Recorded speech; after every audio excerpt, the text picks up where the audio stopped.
بعض لوگ غریب ہوتے ہیں لیکن اللہ نے ان میں غیرت بڑی رکھی. مجھے ایسے لوگ یاد رہ جاتے ہیں. میں جب یہاں آیا امامت کے لیے کئی سال پہلے, تو لوگ عقیدت محبت میں علماء کی دعوت کرتے ہیں, ان کی اپنی عقیدت, ان کی اپنی محبت, ان کو ہم ملامت نہیں کرتے. ان کے ایمان کا تقاضا یہی ہے کہ وہ علماء کی دعوت کریں. ہماری مصروفیات کا تقاضا یہ ہے کہ یہ نہیں کہ جو بھی بلا رہا ہے بس گھر کا کھانا ہی چھوڑ دے آدمی.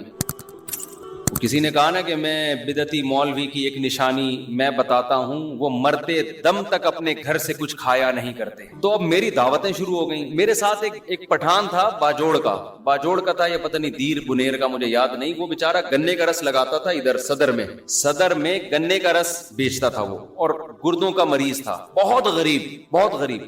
ایسے غریب کو اگر فری میں آفر آئے وہ تو خوش ہوگا نا, وہ تو خوش ہوگا. اب میری جب 2-3 دعوتیں ہوئی تو میں اس کو بھی لے گیا ساتھ میں. شروع میں ہمیں تجربہ نہیں تھا کہ دعوت کا انکار کیسے کیا جاتا ہے نا. اب لوگ زبردستی لے جاتے ہیں, چل بھائی یہ منع کریں گے, تو اب اللہ کا شکر ہے پتہ ہے کہ کیسے انکار کرنا ہے نا. تو 2-3 دعوتوں میں جا کے میں تو پھر سائڈ پہ ہو گیا نا. میں نے کہا بھائی ہمارا اب اس کے علاوہ کیا کوئی کام ہی نہیں ہے. اس کے گھر کے کوفتے اچھے ہیں, وہ پائے اچھے بناتا ہے, وہ بریانی اچھی بناتا ہے, تو وہ چپلی کباب اچھے بناتا ہے, تو بناتا ہے بھائی. اب یہ تو نہیں کہ ہم اسی کام میں لگے رہیں. تو جس نے جو دعوت کر رہا تھا نا مسلسل, اس نے کسی اور مولانا صاحب کو پکڑ لیا. اس کا بہرحال ایک اچھا جذبہ تھا, اس کو تو میں نہیں کہوں گا. اس نے کہا یار میرے گھر میں کوئی نہ کوئی دیندار ہونا چاہیے دسترخوان پہ, اس کا یہ جذبہ تھا. اب کسی دوسرے مولانا کو پکڑا, وہ بار بار جا رہے ہیں اور یہ بھی ساتھ میں نا. تو ایک دن وہ مولانا بےچارے دعوت میں پہنچے ہوئے, یہیں بیٹھا ہوا مسجد میں پیچھے بیٹھا ہوا. میں نے کہا یار آپ نہیں گئے دعوت میں؟ کہتا ہے مفتی صاحب غیرت مند آدمی گھر پہ کے کھا کے جو خوش ہوتا ہے وہ دوسرے کے دسترخوان پہ خوش نہیں ہوتا. مجھے اتنا مزہ آیا اس کا یہ جملہ سن کے. میں نے کہا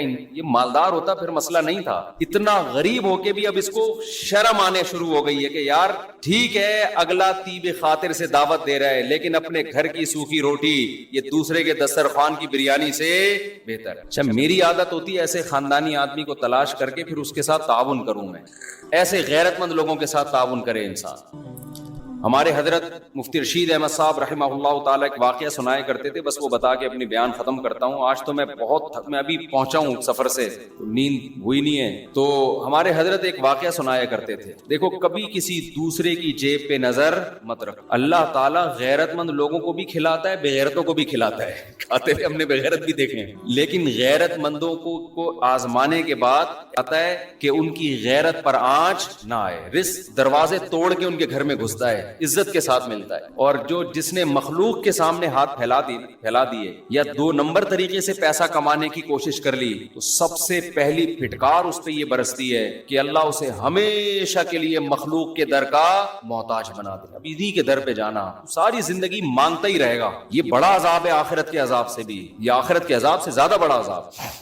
تو ہمارے حضرت ایک واقعہ سنایا کرتے تھے. پہلے پرانا سعودی عرب کا, شاید اس وقت یہ سعودی حکومت نہیں تھی, تو ارض حجاز کہا جاتا تھا نا سعودیہ کو. حجاز کی سرزمین کا کوئی بادشاہ تھا, کوئی حکومت پلٹی, بغاوت ہوئی, تو وہ بادشاہ بیچارہ ملک بدر ہو گیا. شہزادہ تھا, تو تھا یہ کہ جب وہ شہزادہ تھا تو ہندوستان سے کوئی شخص گیا حج کرنے یا عمرہ کرنے, تو اس شہزادے نے اس کا بڑا اکرام کیا. عرب لوگ بڑا اکرام کیا کرتے تھے حاجیوں کا اور عمرہ کرنے والوں کا. تو اس ہندوستانی نے اس شہزادے سے کہا کہ میں ایک غریب آدمی ہوں, آپ نے مجھے اتنی عزت دی صرف حاجی ہونے کی وجہ سے یا عمرہ کرنے والے کی وجہ سے, کبھی آپ کو زندگی میں ضرورت پڑے اور ہندوستان آنا ہو تو میرے گھر ضرور آئیے گا. حالات کا کچھ پتہ نہیں ہوتا. اس شہزادے نے ہنس کے کہا کہ میں شہزادہ ہوں بھائی, مجھے تیرے گھر ہندوستان جانے کی کیا ضرورت, میں شہزادہ ہوں بھائی, میں کیوں کسی کے در پہ ہاتھ پھیلاؤں. اس نے پھر بھی احتیاطاً اس کو ایڈریس دے دیا, کبھی آنا ہو ہندوستان تو آ جانا. اللہ کی قدرت کے بغاوت ہوئی. آپ کو پتہ ہے جب بغاوتیں ہوتی ہیں تو بادشاہ فقیر ہو جاتے ہیں, بھکاری بن جاتے ہیں در در کے. یہ شہزادہ ملک بدر ہو گیا, بھاگ گیا, کہاں جاؤں, کون ٹھکانہ دے گا اس کو. وہ اپنا پرانا دوست یاد آیا ہندوستان میں. یہ سفر کرتے کرتے, ایڈریس تلاش کرتے کرتے اس ہندوستانی کے گھر میں پہنچا. دروازہ نوک کیا, اس نے پوچھا کون ہے, کہا میں وہ ہوں. یہ حیران ہو گیا کہ یار یہ شہزادہ آج میرے در پہ کیسے. اس نے اپنی حالت بتائی کہ بھائی بات یہ ہے کہ حالات خراب ہو گئے, بغاوت ہو گئی, میں مجبور ہو گیا, تو مجھے ٹھکانہ چاہیے. اس کمبخت نے ایک شعر پڑھا جس میں اس کی توہین. وہ شعر فارسی میں اس کا مفہوم آپ کو بیان کرتا ہوں کہ حاجت اور ضرورت ایسی چیز ہے جو بادشاہوں کو بھی گیدڑ بنا دیتی ہے کہ تو بادشاہ تھا اور حالات نے تجھے کیا بنا دیا. آج گیدڑوں کی طرح کھڑا ہوا ہے میرے در پہ. دیکھو حاجت کیسی چیز. فقیر شہزادوں کو بھی کیا بنا دیتی ہے؟ گیدڑ بنا دیتی ہے. یہ چونکہ شہزادہ ہے, شہزادوں والے بلڈ تو وہی تھا نا اس میں, شہزادوں والا. اس نے شیر کا جواب شیر میں دیا, غضب میں آ گیا نا. اس نے کہا شیر نر ہمیشہ شیر نر ہی ہوتا ہے. ایسا ہمارے حضرت جب یہ شیر سنایا کرتے تھے, حضرت کی کیفیات ہوتی تھی. شیر نر کبھی بھی گیدڑ نہیں بنتا, وہ شیر نر ہی, شیر بھی نہیں, نر نر شیر, ببر شیر. اور اگر کوئی حاجت اسے گیدڑ بنانے کی کوشش کرے, وہ ایسی حاجت پہ 100 جوتے مارتا ہے اور یہاں سے یہ کہہ کے پیچھے واپس چلا گیا. اب یہ ہندوستانی اس کے پیچھے پیچھے, بھائی معاف کر دے, میں نے تیری توہین کی, مجھ سے غلطی ہو گئی, پاؤں میں گر رہا ہے, رو رہا ہے. اس نے کہا نا نا نا نا نا, شیر نر ایسی 100 حاجتوں پہ 100 جوتے مارتا ہے. اللہ یہ چاہتے ہیں کہ آپ اگر فقیر بھی ہو, مزاج کیسا رکھو؟ شہزادوں والا. سمجھ میں آ رہی ہے بات کہ نہیں آ رہی ہے؟ فقیر بھی ہو, مزاج کیسا رکھو؟ شہزادوں والا. اور ہمارے حضرت نے رکھا.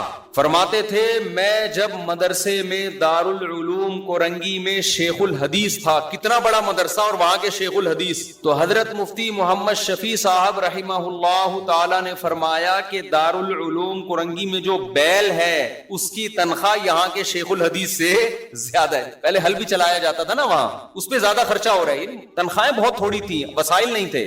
فرماتے ہیں میرا ایک چھوٹا سا چھپڑا تھا.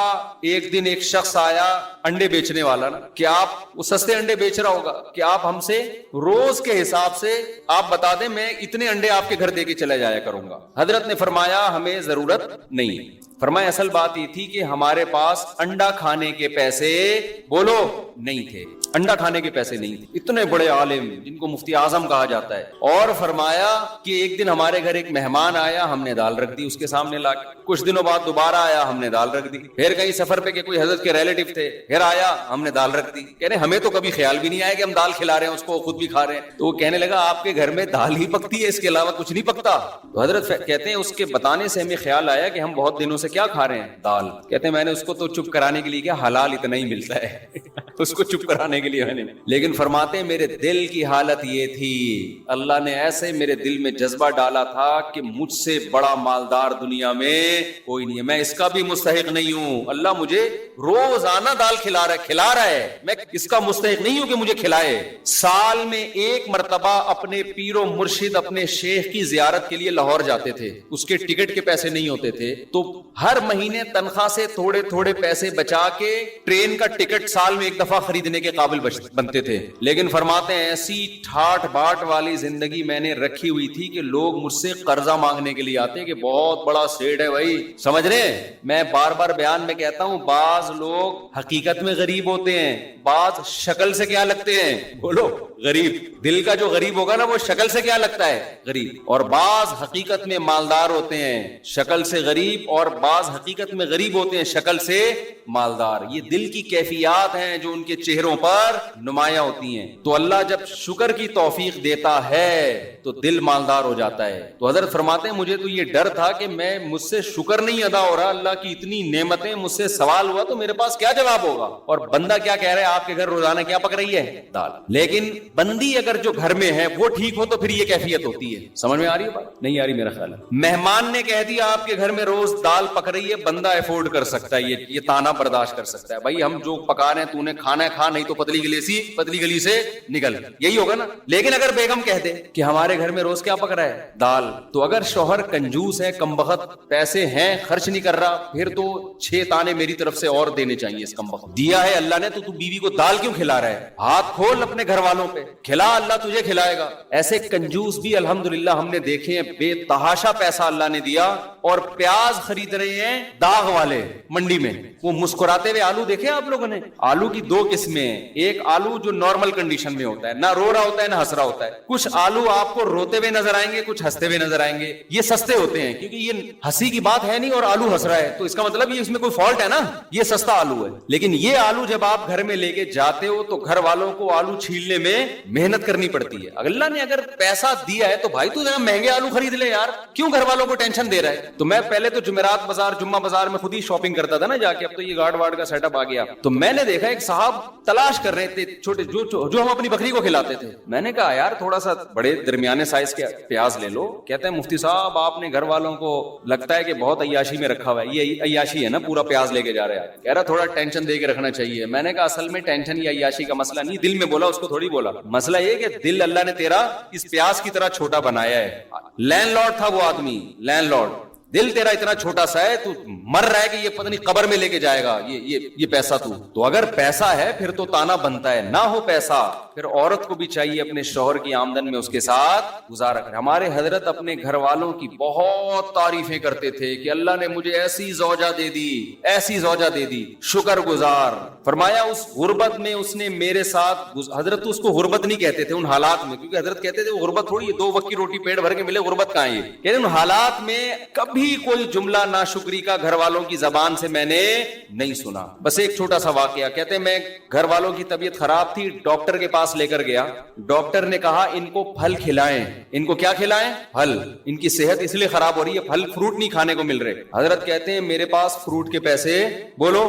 تو میں نے ڈاکٹر کو تو نہیں کہا کہ پیسے نہیں ہے, جو آدمی نا ایسے بیٹھ کے پیسے ہی نہیں ہے ایسے شروع ہو جاتے ہیں وہاں بیٹھ کے, تاکہ ڈاکٹر زکات کو دینا شروع کر دے. ہر کہتے ہیں ڈاکٹر نے اپنے علم کے حساب سے صحیح کہا. میں نے دل میں یہ سوچا کہ بھائی اگر میری گھر والے کو فروٹ کی ضرورت ہوتی تو اللہ مجھے فروٹ کے پیسے دیتا. اللہ نے نہیں دیے اس کا مطلب اس کو ضرورت نہیں, اللہ نے نہیں دیے اس کا مطلب اس کو ضرورت نہیں, یہ بغیر فروٹ کے ٹھیک ہو جائے گا. لیکن یہ مزاج بیوی کا ہونا بھی, بولو, انہوں نے بھی یہ سوچا حضرت کے اہلیہ نے کہ اگر مجھے فروٹ کی ضرورت ہوتی تو اللہ میرے شوہر کو فروٹ کے پیسے دیتا. نہیں دیے, یہی ٹھیک ہے, جو دال روٹی پہ سیٹ ہو گئے نا اسی پہ چلتے رہو. یہ واقعہ کئی سال پرانا ہے, حضرت کا انتقال ہو گیا. حضرت کی اہلیہ ماشاءاللہ اب بھی میرا خیال ہے 95 سال کی ہو گئی ہوں گی, 90-95 کی, اب بھی الحمدللہ حیات ہیں. اور جو فروٹ کھانے والی تھی نا صبح شام بہت ساری چل بسی. سمجھ میں آ رہی, جن کی بیویوں نے کہا فروٹ کھلا, تیرا باپ بھی کھلائے گا فروٹ, کیونکہ ڈاکٹر نے بولا ہے, وہ پیزے برگر اور فروٹ کھا کھا کے ان کا انتقال ہو, اور وہ الحمدللہ اب بھی زندہ ہیں بغیر فروٹ کے. توکل دیکھو, گورے کی ڈکشنری میں توکل, اللہ پر اعتماد, یہ ہے ہی نہیں. تو ہم بھی انگریز بنتے جا رہے ہیں, کیلکولیٹر لے کے ہر چیز. جب اللہ نے دیا ہے پیسہ پھر تو کرو میرے بھائی. پھر حضرت کے پاس آخر عمر میں پیسہ بہت آیا, رزق کے دروازے اللہ نے کھول دیے. جب اللہ نے رزق کے دروازے کھولے ہیں تو حضرت کا لائف اسٹائل پھر چینج ہوا ہے. پھر وہ اسٹائل نہیں ہے, پھر جو حضرت کا VIP کھانا تھا. یہ میں اس لیے بتا رہا ہوں کہ آج کم بختوں کے پاس پیسہ آ جائے تو رہتے وہ دال پہ ہی ہیں. یہ بھی شریعت کی تعلیمات کے خلاف ہے. جب دے دیا اللہ نے تو کھلاؤ بھائی گھر والوں کو. پھر حضرت کا ناشتہ سیب کے بغیر, بولو, نہیں. جب یہاں سیب ختم ہو جاتے, حضرت کے لیے یورپ سے سیب منگوائے جاتے تھے. حضرت نے کہا سیب کے بغیر ناشتہ, میں سیب لازمی ہے, میرے ناشتے کا حصہ ہے. حضرت سیب مارکیٹ سے شارٹ ہے, دیکھو کس ملک میں مل رہا ہے, آرڈر کرو. سیب پیسہ خرچ کیا حضرت نے, نہیں آ رہی میرا خیال ہے بات صاحب. اور میں خود جاتا تھا حضرت کے گھر کبھی صفائی کے لیے, خدمت کے لیے, تو ماشاءاللہ گوشت, روسٹ, یہ سب چیزیں رکھی ہوتی تھی. بڑا VIP کھانا, شہد, زیتون. کھاتے کم تھے مگر کھاتے خاندانی. گھر بڑا اچھا, گھر ذاتی نہیں بنایا, مسافر خانہ ہے, نکلنا ہے, ذاتی کی کیا ضرورت ہے. جو کرائے کا گھر تھا اسی کو بہت بہترین ڈیکوریٹ کیا ہوا تھا. ایسا گھر جا کے سکون ملتا ہے یار کہ شیش محل میں آ گئے ہیں. کہاں آ گئے, کنجوس آدمی, پیسہ آنے کے بعد بھی خرچ, بولو, نہیں کرے. پھر گاڑی حضرت نے رکھی, ایسی گاڑی, شو روم گئے گاڑی خریدنے کے لیے نا, کہ بھائی گاڑی چاہیے. اس نے کہا یہ گاڑی, انہوں نے کہا حضرت گاڑی دکھا. گاڑی مذاق نہیں کر بھائی, یہ گاڑی اسٹائل ہی چینج ہوا نا, تکبر والا نہیں, یعنی اللہ کی نعمت کے لیے. آج جب پیسہ ہو تو کنجوس, یہ قرآن کہتا ہے, جب اس کو خیر پہنچتی ہے, پیسہ آتا ہے, منوعا, کنجوس بن جاتا ہے انسان. اور جب قرآن کہتا ہے جب غربت پہنچ ملتی ہے انسان کو, ناشکرا ہو جاتا ہے. ان الانسان خلق ہلوعا اذا مسہ الشر جزوعا. غربت آتی ہے, چیخنے چلانا شروع کر دیتا ہے, ہائے مہنگائی, ہائے پیسے نہیں ہے, ہائے یہ نہیں ہے, ہائے وہ نہیں ہے. منع کے ابا کبھی سیب بھی کھلا دیا کرو, کبھی روزانہ دال پہ سیٹ کیا ہوا ہے. شادی سے پہلے تو بڑی بڑی باتیں کرتے تھے, بلکہ تم منع کے ابا بنے کیوں؟ جب تمہاری جیب میں پیسے جب ہوتے تو منع آتا نا مارکیٹ میں. پیسے ہے نہیں, مفتی صاحب کا بیان سن کے منع مارکیٹ میں لائن لگا دی ہے منوں کی. یہ بھی تانے مل رہے ہیں آج کل. جب کھلا نہیں سکتے تھے پیدا کیوں کیا, یہ تانا دیتی ہے نا عورتیں. تو منع کا ابا ہونا جو ایک سب سے بڑی خوبی تھی وہ عیب بن گئی ہے سب سے بڑی, کہ پہلے صرف یہ شوہر تھے, اب خاتون کے جو بچہ ہے اس کے ابا بھی ہے, ڈبل رشتہ ہو گیا نا. لیکن یہی رشتہ اب کیا بن گیا ہے, تانا. تو قرآن کہتا ہے انسان جو ناشکرا ہے، جب غربت ملتی ہے اس کو، شور شرابہ، چیخنا چلانا، شکر نہیں ادا کرتا، جزا فضا صبر نہیں کرتا۔ وَإِذَا مَسَّهُ الْخَيْرُ مَنُوعًا، جب دولت کے انبار لگتے ہیں، ریل پیل، کنجوسی کرنا شروع کہ ختم نہ ہو جائے۔ إِلَّا الْمُصَلِّينَ، قرآن کہتے ہیں ہاں کچھ لوگ ایسے ہیں جب غربت ہوتی ہے تو صبر کرتے ہیں، جب دولت آتی ہے تو سخاوت کے دریا بن جاتے ہیں۔ تو جو باتیں بار بار سنتا ہے نا اس سے متاثر ہوتا ہے۔ میں یہ بات بتا رہا تھا، وہ ایک اکثر میں اس پہ ایک چٹکلا بھی سناتا ہوں۔ ایک گاؤں میں ایک بندہ تھا، اس کو کسی نے جا کے کہا کہ تو یہاں بیٹھ کے کیا کر رہا ہے، تجھے پتا نہیں ہے تیری بیوی بیوہ ہو گئی ہے، تو گھر جا۔ اس نے کہا کم بخت میں زندہ ہوں تو میری بیوی بیوہ کیسے ہو گئی، میری بیوی بیوہ کیسے ہو گئی؟ وہ چلا گیا بندہ، اتنے میں دوسرا بندہ آیا، کہنے لگا یار تو یہاں گاؤں میں بیٹھا ہوا کنواں کھود رہا ہے، نہر بنا رہا ہے، تجھے پتہ ہی نہیں کم بخت ادھر تیری بیوی کیا ہو گئی ہے، بیوہ۔ اس کو پھر غصہ آیا، تھوڑا کم غصہ آیا، پہلے تو بہت آیا تھا، تھوڑا کم آیا، یار میں جب زندہ ہوں تو میری بیوی بیوہ کیسے ہو گئی ہے بھائی؟ پھر تھوڑی دیر میں تیسرا آدمی آیا، ابے تو یہاں بڑے آرام سے خربوزے کھا رہا ہے بیٹھ کے، کم بخت تیرے گھر میں ماتم مچا ہوا ہے۔ کہہ رہے کیوں ماتم ہو گیا؟ کہہ رہے تیری بیوی بیوہ ہو گئی ہے۔ اب ہر تھوڑی دیر میں ایک بندہ آ کے نا، بحریہ ٹاؤن، ناظم آباد، پیسہ، 2 کروڑ تنخواہ، 1 کروڑ بزنس، سب کو پتا ہے کہ ابے ہم روزانہ جنازے پڑھ رہے ہیں، روزانہ لاشیں اٹھ رہی ہیں، قبرستان بڑی اسپیڈ کے ساتھ بھرتے چلے جا رہے ہیں۔ کراچی کے قبرستانوں میں، اتنے بڑے بڑے قبرستانوں میں قبر میں بندہ رکھنے کی جگہ نہیں ہے۔ بحریہ ٹاؤن جتنی اسپیڈ سے آباد ہو رہا ہے نا، قبرستانوں کے آباد ہونے کا ریشو اس سے 10 گنا زیادہ ہے۔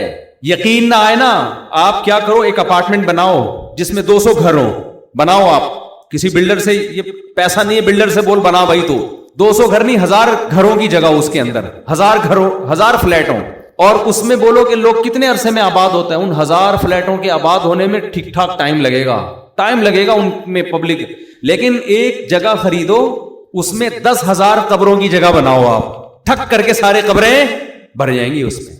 سمجھ میں نہیں آ رہی میرا خیال ہے بات؟ ساری قبریں اس میں ٹھا کر کے بھریں گی، فوراً قبرستان چھوٹا پڑ جائے گا۔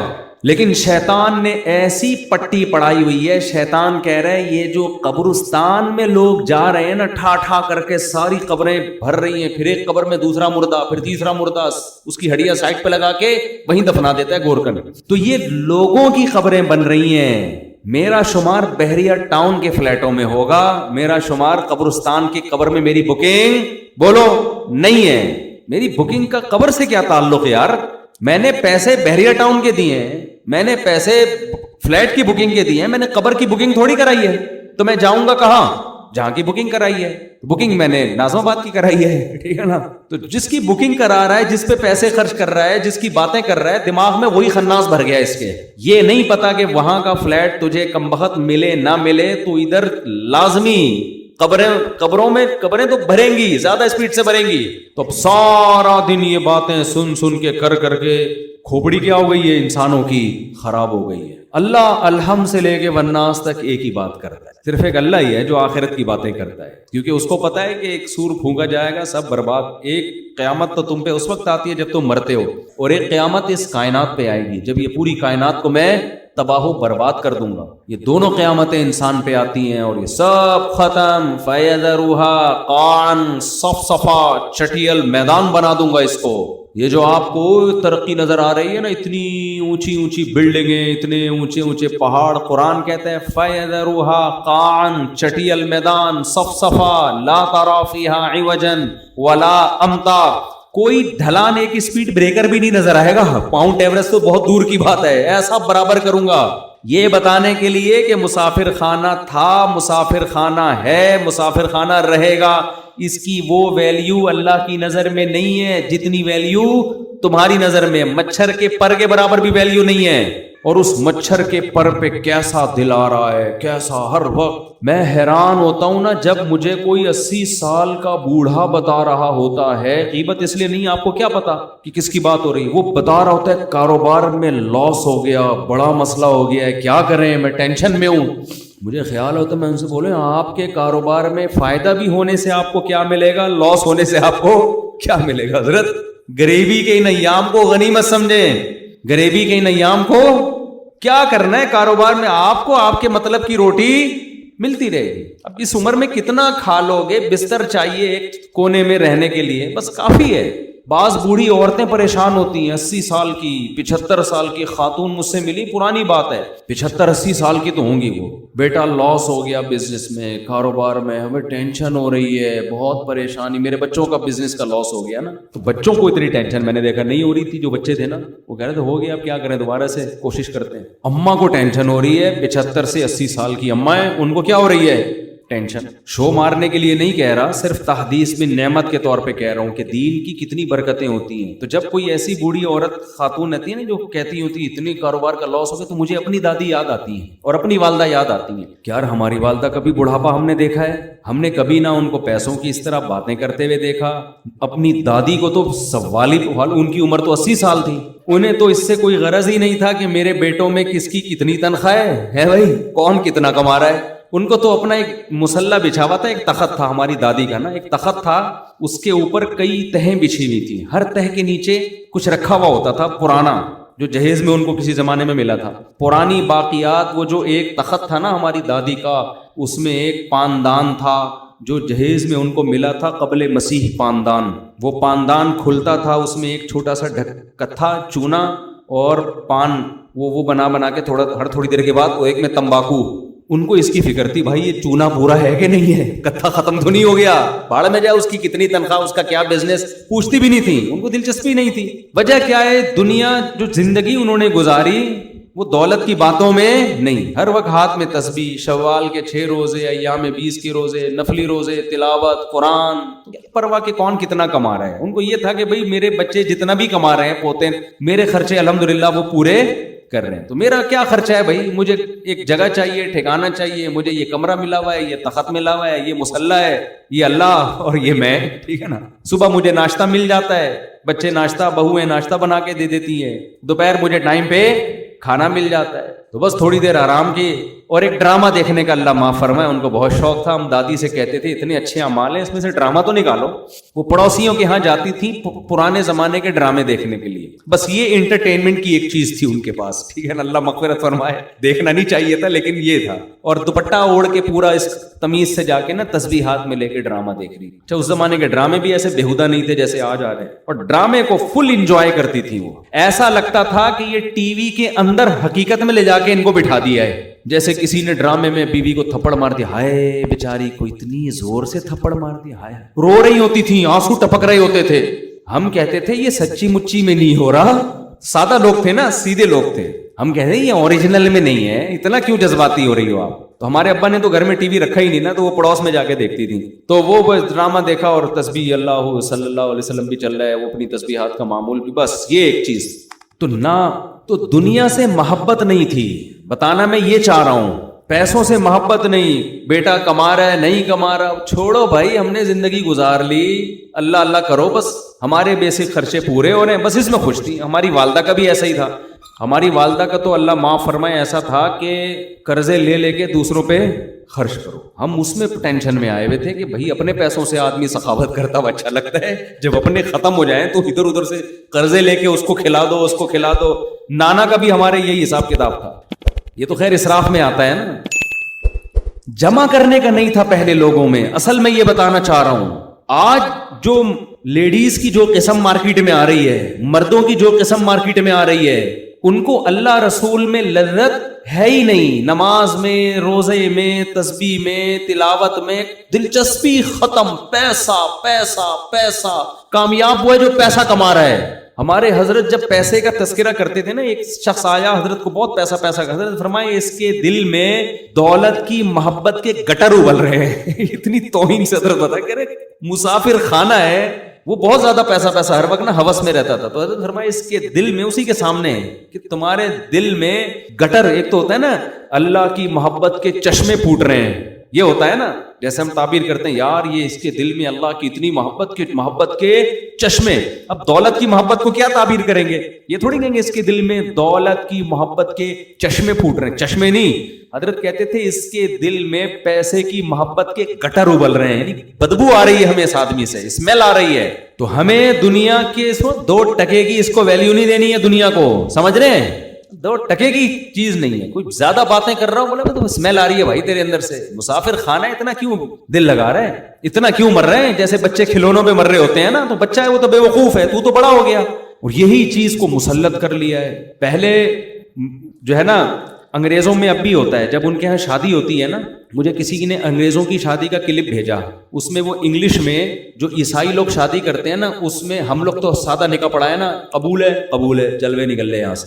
ہم تو اتنا ہی کرتے ہیں نا, ہمارے تو نکاح ریکارڈنگ میں ہے, آپ نے دیکھا ہوگا. ہم تو صرف اتنا کرتے ہیں کہ بھائی لڑکی کے ولی سے اجازت لی کہ آپ اپنی بیٹی کے بارے میں مجھے اجازت دیں کہ اتنے مہر میں اس ٹنڈے سے, سوری اس دولہا سے میں آپ کا نکاح پڑھا دوں, بس اتنا. تو وہ کہتے اجازت ہے. تو میں کہتا ہوں میں نے فلانی بنتے فلاں کا نکاح اتنے مہر میں آپ سے پڑھایا, آپ نے قبول کیا؟ وہ کہتے ہیں قبول کیا, ختم قصہ. ایسا ہی ہوتا ہے نا. زیادہ ڈیٹیل میں اس لیے نہیں جاتے کہ بھائی بہت ہم کئی نکاح ایک دن میں پڑھا رہے ہوتے ہیں, ہول سیل کی. ہمارے شادیاں بھی بہت ہوتی ہیں نا, ایک دن میں 8 نکاح بھی ہوئے ہیں ہمارے یہاں. تو انگریزوں کے ہاں کبھی کبھار کوئی کیس آتا ہے ان کے چرچ میں, کبھی کبھار کے, تو وہ بہت ڈیٹیل سے نکاح پڑھاتے ہیں, لیکن اس میں کچھ ورڈنگ بڑی اچھی ہوتی ہے. تو وہ مجھے کسی نے کلپ بھیجا کہ پادری صاحب نکاح پڑھا رہے ہیں, تو پادری نکاح میں کیا الفاظ دہرا رہا ہوتا ہے, مرد اور عورت سے ایگریمنٹ لے رہا ہوتا ہے کہ ہم خوشی میں غمی میں پیسہ ہو یا نہ ہو, وہ پوری ورڈنگ تو مجھے یاد نہیں ہے نا, تو اس کا مفہوم یہی تھا کہ ہر موقع پر ہم ایک دوسرے کا ساتھ دیں گے. میں نے کہا یار ورڈنگ بڑی خاندانی ہے, تو میں سوچ رہا ہوں کہ نا یہ ورڈنگ ہم اردو میں ترجمہ کرا کے اب ایسے قبولوایا کریں. صحیح ہے نا, کیونکہ آج کل نکاح تو بہت ہو رہے ہیں, لیکن طلاقیں بھی ماشاءاللہ ہول سیل کے حساب سے ہو رہی ہیں. وجہ کیا ہے؟ ذرا سا کسی میں عیب نظر آیا. اب دنیا کو چونکہ مسافر خانہ سمجھنا ہی نہیں ہے, سارے مزے یہیں اڑانے ہیں, تو تھوڑا سا بھی کوئی ٹیکنیکل قسم کا فالٹ شوہر میں پیدا ہو گیا, عورت کہتی خلا کی طرف جاؤ, بیوی میں ٹیکنیکل ذرا سا فالٹ پیدا ہو گیا, مرد کہتے طلاق دے کے جان چھڑاؤ. میں سمجھا پا رہا ہوں اپنی بات؟ کیوں؟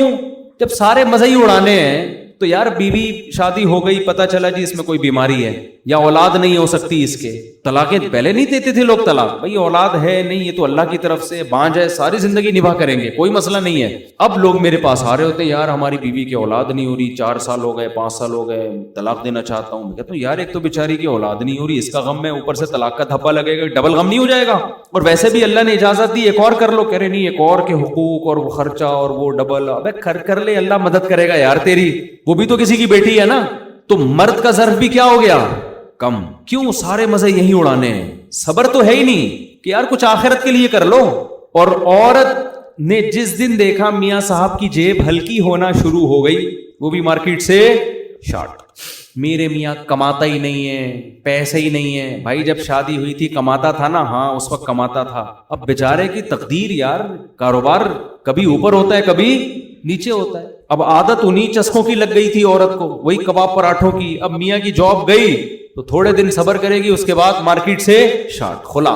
تو مجھے وہ انگریز کا بڑا اچھا پادری کا نا بڑا اچھا بیان لگا کہ وہ ان سے معاہدہ کروا رہے ہیں میاں بیوی سے کہ خوشی میں غم میں پیسے ہوں یا نہ ہوں ایک دوسرے کا ساتھ دینا ہے. میں نے کہا چلو کچھ تو خاندانی بات کی نا. اصل میں ہم جو عربی میں کہہ رہے ہوتے ہیں نا, نکاح پڑھا رہے ہوتے ہیں, اس میں ساری چیزیں آ رہی ہوتی ہیں, لیکن وہ عربی میں ہے نا, خطبے میں جو خطبہ ہم پڑھتے ہیں نا, اس میں یہ سب کچھ آ رہا ہوتا ہے. یا ایھا الذین آمنوا اتقوا اللہ وقولوا قولا سدیدا, یہ خطبہ پڑھا جاتا ہے. اے ایمان والو, قرآن کی آیت ہے, اللہ سے ڈرو, صحیح بات کیا کرو.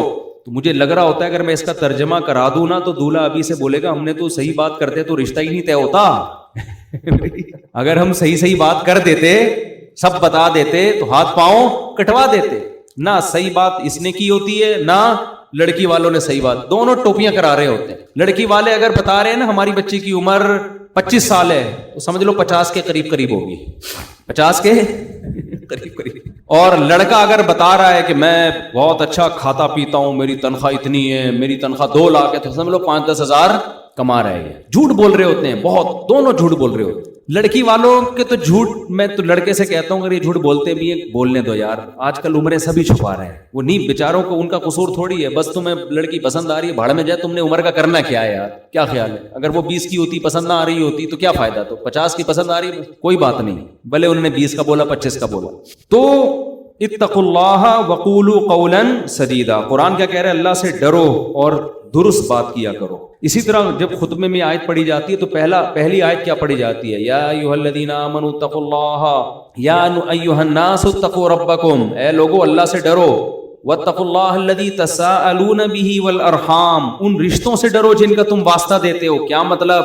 یہ رشتے اتنی اہم چیز ہیں کہ اسی کے واسطے دے کے ایک دوسرے سے کام کرائے جاتے ہیں. تو یہ رشتے نکاح سے وجود میں آتے ہیں، طلاقوں سے رشتے ٹوٹتے ہیں، بنتے نہیں ہیں. تو اسی میں مضمر ہے کہ جوڑ کے رکھنا ہے، رشتے کو ویلیو دینی ہے. تو یہ ساری کی ساری چیزیں کھوپڑی میں اس وقت سمجھ میں آتی ہیں جب انسان دنیا کو مسافر خانہ سمجھنا شروع کر دے. پھر اگر بیوی میں کوئی عیب ہوگا برداشت کرے گا، یار کوئی بات نہیں، آخرت میں ذخیرہ تو ہے نا، جتنا برداشت کروں گا آخرت میں ثواب ملے گا. مرد میں اگر کوئی عیب ہے، عورت کہتی ہے کوئی بات نہیں بھائی، اللہ کو نباہ کرنے والی عورت پسند ہے، طلاقیں لینے والی عورت اللہ کو پسند نہیں ہے. نباہ کرو، کچھ زیادہ مجبوری ہو تو ایک الگ بات ہے. تو میں جلدی سے بات کو سمیٹ کے ختم کرتا ہوں. 24 گھنٹے ہم یونیورسٹیوں میں بھی، سیاستدانوں سے بھی، سائنسدانوں سے بھی کتابیں پڑھیں، وہاں بھی ہم آخرت کی بات نہیں سنتے. 24 گھنٹے ہم سنتے کیا رہتے ہیں؟ دنیا دنیا دنیا. تو ہماری حالت وہی ہو جاتی ہے کہ ایک آدمی نے بتایا کہ تیری بیوی بیوہ ہو گئی ہے، وہ مان نہیں رہا تھا. 20 لوگوں نے جب کہا ہے تو بھاگتا ہوا گھر جا رہا ہے، روتا ہوا. لوگوں نے پوچھا تجھے کیا ہو گیا، گھر کیوں بھاگتا ہوا روتا ہوا جا رہا ہے؟ کہنے لگا میری بیوی کیا ہو گئی ہے، اتفاق سے بیوہ ہو گئی. لوگوں نے کہا کمبخت تو زندہ ہے تو تیری بیوی کہاں سے بیوہ ہو گئی؟ اس نے کہا یار یہ سمجھ میں تو نہیں آ رہا، لیکن اتنے لوگ بول رہے ہیں، مجھے لگ رہا ہے اس میں کسی حد تک صداقت ہے. تو ہمیں پتہ ہے جب ہم عقل استعمال کرتے ہیں نا تو اتنے جنازے، اتنی قبریں دیکھ کے ہمیں بھی یقین ہو جاتا ہے یار تھوڑے دن میں ہمارا بھی انا للہ ہو جائے. پتہ نہیں کس طرح سے، کوئی ٹرک کے نیچے آئے گا، کوئی کو ڈینگی ہو جائے گا، کسی کا یہ جگر خراب ہو گیا، کسی کو شوگر ہو گئی، بلڈ پریشر سے دماغ پھٹ گیا اس کا، اور کوئی سیلاب میں، اللہ معاف فرمائے جو سیلاب میں تباہی آئی ہے. تباہی تو کسی پہ بھی آ سکتی ہے، کوئی زلزلے آ سکتے ہیں، کچھ بھی ہو سکتا ہے بھائی. مسافر خانہ ہے، فری کرنے کی دنیا کو ضرورت نہیں ہے. لیکن ہوتا کیا ہے جب عقل سے سوچتے ہیں تو بات سمجھ میں آتی ہے، لیکن جب صبح دفتر جاتے ہیں وہ بھی پیسے کی بات کر رہا ہے، وہ باس کی غیبت کر رہا ہے، اس کو نیا نیا آیا کل کا بندہ ہے، اس کی تنخواہ دے، ہم سالے یہاں 10 سال سے گھاس کھا رہے ہیں یہاں پہ، ہماری تنخواہ دیکھ تو بات کہاں سے شروع ہوئی؟ سیلری سے، تنخواہ سے. ادھر ڈاکٹر کے پاس گئے، ڈاکٹر نے بولا ابے تو اپنی صحت تو دیکھو، تم شوگر ٹیسٹ کرواؤ، کولیسٹرول چیک کرواؤ، یہ کرواؤ وہ کرواؤ. تو باڈی کی ویلیو چینل جتنے دیکھ رہے ہیں ان میں بھی ساری یہی باتیں. تو آہستہ آہستہ کھوپڑی میں بیٹھ کیا جاتی ہے، یہ بات بیٹھ جاتی ہے کہ ہماری بیوی بیوہ ہو گئی ہے. یعنی وہ دنیا جس کو عقل یہ کہتی ہے کہ یہ لفٹ کرانے والی چیز نہیں ہے. مسافر خانے کو بھلا کون لفٹ کراتا ہے یار؟ جہاں سے جنازہ اٹھنا ہے تھوڑے دنوں میں، کون لفٹ کراتا ہے؟ لیکن ہم اس مسافر خانے کو اس لیے لفٹ کرانا شروع کرتے ہیں کہ سب لفٹ کرا رہے ہیں. تو ہمارے دماغ میں یہ بات بیٹھ جاتی ہے کہ یہ لفٹ کرانے کی چیز ہے، حالانکہ عقل کہتی ہے لفٹ کرانے کی چیز نہیں ہے. اتنے جنازے دیکھ لیے ہم نے، سمجھ میں آ رہی ہے بات کہ نہیں آ رہی ہے؟ اس لیے قرآن کہتا ہے کہ انسان سارا دن دنیا دنیا دنیا دنیا دنیا سنتے سنتے مر جاتا ہے. اور جب بدعمالیوں کی سزا ملے گی قیامت میں، اعمال نامہ ہوگا، تو وہ کہے گا یا لیتنی لم اوت کتابیا ولم ادری ما حسابیا. ہائے کاش یہ حساب و کتاب کا دن نہ آتا، کاش یہ دن نہ آتا، میں تو اس کو بھول گیا تھا. فَالْيَوْمَ نَنْسَاهُمْ كَمَا نَسُوا لِقَاءَ يَوْمِهِمْ هَذَا. کیا عجیب الفاظ ہیں قرآن کے. اللہ کہتے ہیں الیوم، آج کے دن، الیوم آج کے دن، یعنی قیامت کے دن کو اللہ کہہ رہا ہے آج کے دن ہم ان کو ایسے بھول جائیں گے جیسے انہوں نے ہم سے ملاقات کو یہ بھول گئے تھے. یہ ہر وقت اسی میں، صحت میں، پیسے میں، دولت میں، خوشیوں کے پیچھے بھاگ رہے تھے نا دنیا میں، بھول گئے تھے آخرت کو. اللہ کہے گا آج میں ان کو بھول جاؤں گا، آج میں یاد اسی کو رکھوں گا جس نے اس دن کو یاد رکھا تھا. بڑی عجیب آیت ہے. فَالْيَوْمَ، عربی میں ایک لفظ ہے یوم، یوم کا مطلب کوئی بھی دن. جب الف لام لگ جاتا ہے نا الیوم، اس کا مطلب کیا ہے؟ آج کے دن. تو اللہ قیامت کے منظر کو آج بیان کر کے کہتا ہے کہ میں اس دن کیا کہوں گا؟ اے لوگو آج کے دن میں تمہیں ایسے بھول جاؤں گا جیسے تم اس دن کو بھول گئے تھے. لقاء ملاقات کو کہتے ہیں. لقاء یومہم ھذا، یہ تمہارا دن تھا، تم اس کو بھول گئے. تمہارا کیا مطلب؟ تم نے یہاں آنا ہی تھا، یہ تمہارا فیوچر تھا، اس کو تم بھول گئے. تو اس لیے میرے بھائی بار بار بار بار بار بار سوچا کرو، کہاں گئے اتنے بڑے بڑے لوگ؟ آج کوئی جیتتا ہے نا، ہار جیت ہوتی ہے، جیتنے والا کتنا خوش ہوتا ہے. کسی ایکٹر کی فلم ہٹ ہو جائے، کسی ایکٹر کی فلم ہٹ ہو جائے، کسی کوئی کھلاڑی فائنل میچ جتوا دے، 8-10 چھکے مار دے، صحیح ہے نا، اور اس کی وجہ سے میچ، ہم نے تو جاوید میاں کا آخری چھکا یاد آتا ہے نا، شارجہ تھا، اس نے آخری چھکا لگایا، وہ بھائی ہم بھی 2-2 فٹ کلابازیاں کھا رہے تھے. اس کے بعد بڑی عزت ہوئی جاوید میاں کی، اللہ عزت دے. اور لیکن جاوید میاں کی عزت ہوئی الحمدللہ، اللہ دے اور عزت. لیکن کیا ہے، جب مر جائیں گے تو کیا ہوگا؟ اس سے بڑی بڑی عزت لوگوں کو اللہ نے دی ہے. 2 چیزیں سوچ لیا کریں، قارون سے زیادہ عزت ہم نہیں کما سکتے. اس کے پاس اتنا پیسہ، اتنا پروٹوکول تھا نا، کہ جب وہ اپنے جاہو جلال کے ساتھ نکلا تو لوگ کیا کہتے تھے؟ یا لیتنا مثل ما اوتی قارون. یار اس آدمی کو، لوگ مجھے بتا رہے ہوتے ہیں مفتی صاحب اس لڑکے کی ایج دیکھو اور اس کے پاس پیسہ دیکھو، اس ایج میں خدا نے اس کو اتنا نوازا ہے. ایسا لوگ مجھے بتا رہے ہوتے ہیں. ایسی ایج ہے، 24 سال کا لڑکا کروڑوں میں کھیل رہا ہے، بزنس شروع کیا نا 4 سال والا، کروڑوں روپے کا مالک بن گیا. تو میں ان سے کہتا ہوں بھائی اگر دین ہے، سبحان اللہ، نہیں ہے تو 2 ٹکے کی کوئی ویلیو نہیں، اس کی کوئی ویلیو، کوئی ہے ویلیو؟ کچھ بھی نہیں. میں نے کہا اتنے بڑے بڑے قارون سے زیادہ تھوڑی. قارون کا تو قرآن کہہ رہے کہ اس کے خزانوں کی چابیاں جانور لاد کے چلا کرتے تھے، اس سے زیادہ تھوڑی ہے. کیا ہے، کوئی رال ٹپکانے کی ضرورت نہیں ہے. تو قارون کے ساتھ یہی تھا، لوگ کہتے تھے یار اس ایج میں اس کی عزت دیکھو. تو جو عقل مند لوگ تھے نا، اہل علم، انہوں نے کیا کہا؟ قرآن کہتا ہے انہوں نے کہا وَيْلَكُمْ، تم تباہ ہو جاؤ، تم اس قارون کی اس دنیا کے چند ٹکوں پہ رالیں ٹپکا رہے ہو. ثواب اللہ خیر لمن آمن وعمل صالحا، جو ایمان لائے اور نیک عمل کرے، اللہ جو بدلہ دے گا نا اس سے کئی گنا زیادہ ہوگا وہ. اچھا ایک بات بتاؤں، اللہ تو کہتا ہے نا میں جو بدلہ دوں گا بہت زیادہ ہوگا. ہمارے تصور میں آتا نہیں ہے کہ کیسا ہوگا. کبھی کبھار نا یوٹیوب پہ جو دنیا میں خوبصورت ترین پلیسز ہیں نا ان کو دیکھا کریں. اصل میں ہماری کھوپڑی ہے محدود. ہماری کھوپڑی کیا ہے؟ ایک حد تک سوچتی ہے، اس سے آگے جاتی نہیں ہے. ہم سوچتے ہیں جنت میں کیا ہوگا، اللہ کہہ رہے آپ شارے ہوں گی، یہ ہوگا وہ ہوگا. بھائی اس سے زیادہ کیا ہوگا؟ لیکن آپ دنیا میں کوئی خوبصورت مقامات دیکھیں نا، پھر چینل بدل کے اس سے زیادہ خوبصورت مقامات دیکھیں. تو جب پہلا والا مقام آپ نے دیکھا تھا آپ کو لگے گا اس سے زیادہ دنیا میں کوئی خوبصورت جگہ نہیں ہو سکتی. لیکن چینل بدل کے دوسرے پہ جائے آپ کو لگے گا اڑے گا تو اس سے بھی زیادہ ہے. تو میں کل یوٹیوب پہ کوئی کینیڈا کا کوئی اچھا پلیس تھا دیکھ رہا تھا نا، کوئی بڑی خوبصورت کوئی آبشار ہے کینیڈا